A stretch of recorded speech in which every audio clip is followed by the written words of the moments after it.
no motorcycle course is going to teach you this. Who taught him this then? There's the side of the vehicle. Watch out, watch out, watch out, watch out, watch out, watch out, watch out, watch out, watch out, watch out.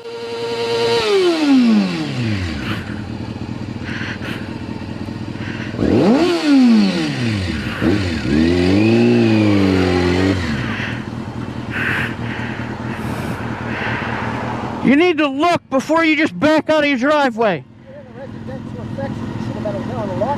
I was going 20. I have it on camera.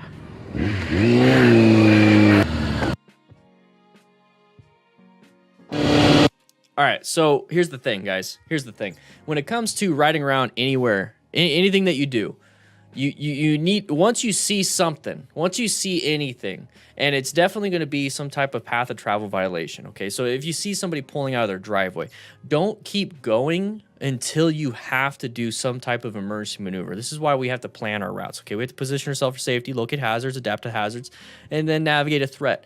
The thing is, we don't want to get ever to a threat. So in this situation, when I'm riding around here, I'm going to be in orange stage, okay? So orange stage, I'm just kind of like, I'm prepped and ready for anything, okay? I'm a little bit paranoid. And the reason why I'm in orange stage is the fact that I can't see or do much, okay? So part of it is I need to position myself for safety, and what I do when I position myself for safety is making sure I have the best vision, best escape routes, and best space cushions. This is a very narrow road, okay? So there's not much of a, in terms of escape routes, because you're going to crash into parked vehicles, or you're going to crash into poles. So it's not a very good situation. The only real escape routes we have are to accelerate or decelerate. That's all what we really have, okay? So we can't do much there. So with that in mind, I am in orange stage, because all I can really do is brake in this situation or narrowly escape something with some acceleration. So speed is going to be a factor in what I'm doing. Okay, so I feel confident in braking in a lot of situations, but since I can't see very well, because you don't know if anybody's coming out, you don't know if anybody's coming out, because you have all these hedges, you have a ton of cars blocking vision. So even if it's 25 miles an hour, I'm probably gonna go 20, maybe even 25, I don't know, but I'm definitely not gonna go above 25. Or whatever the speed limit is. I'm going to go based off of what I feel is comfortable. And at the end of the day, if all I'm trying to do is get from this point to maybe that intersection over there, an added 2-3 seconds because I decided to go 20 instead of 25 is not going to bother me too much. What's going to help me out and make me more relaxed is knowing full well that I can stop in time if anybody decides to come out. Now, these right here, these driveways, those are intersections. Every single one of them is intersection. There's always a vehicle wanting to go in or go out. Same thing with the intersection.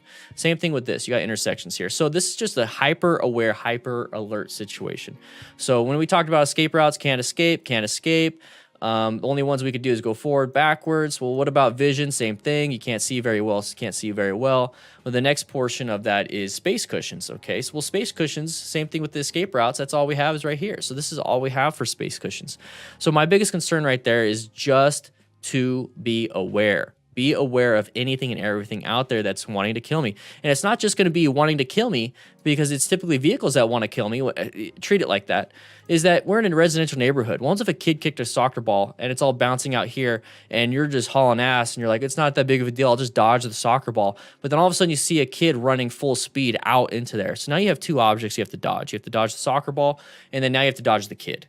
Okay, so you have multiple things. And one thing that you have is if the soccer ball is coming out, guess what? A kid's going to come out too. So you should be pretty aware. So cover those brakes, cover those clutches, so that way you don't stall if you do emergency braking, so you can get out of the way. But the main thing is just don't be, don't put your safety in other people's hands, okay? Really don't do that. So what's going to happen here is he's going to see this person start coming out, and then he's going to get pissed because he kept coming out until we got close enough, and then he finally saw. And we saw it ahead of time, and that just means we need to slow down, okay? Just start rolling off the throttle once you see it. Just wait until they make a decision. They're going to wait for you. You're going to wait for them, whatever it is that you want to do. So right there, I see the vehicle coming out. Okay, I see the vehicle coming out. And right now we're kind of far away, but here's the thing.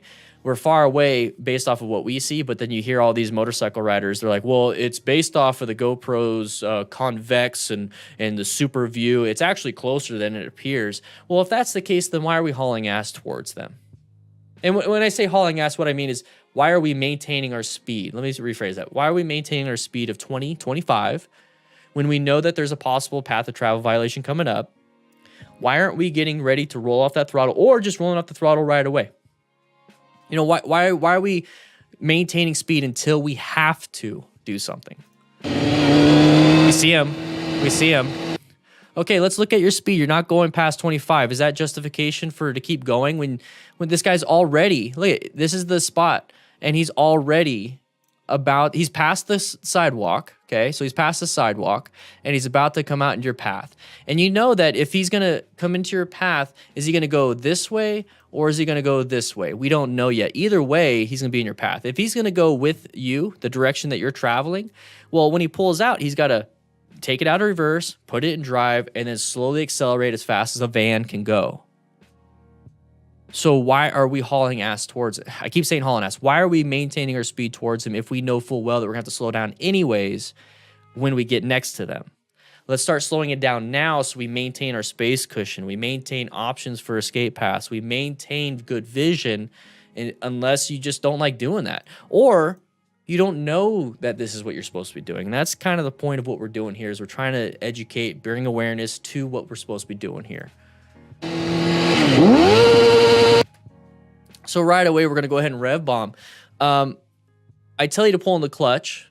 I tell you to roll off the throttle. I tell you to maybe get ready to apply some brakes if you have to.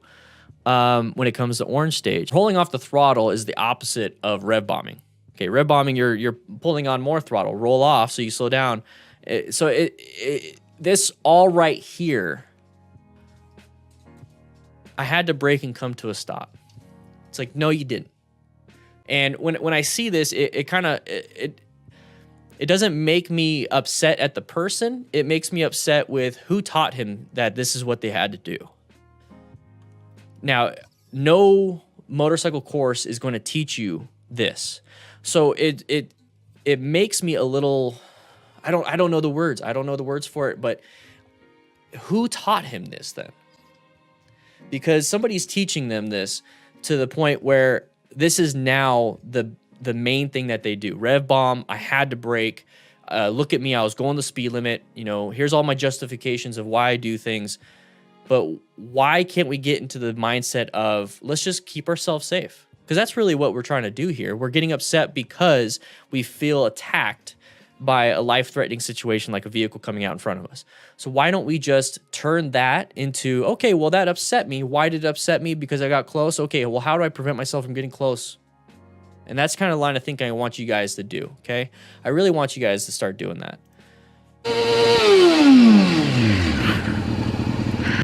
So at this point, I would have already been rolling off the throttle. I went down to 15, 10, applied some brake pressure, downshifted, felt relaxed. I'm jamming out to music. I'm getting ready to go. I know that we're just going to get going again. This maybe added 20 seconds to my commute.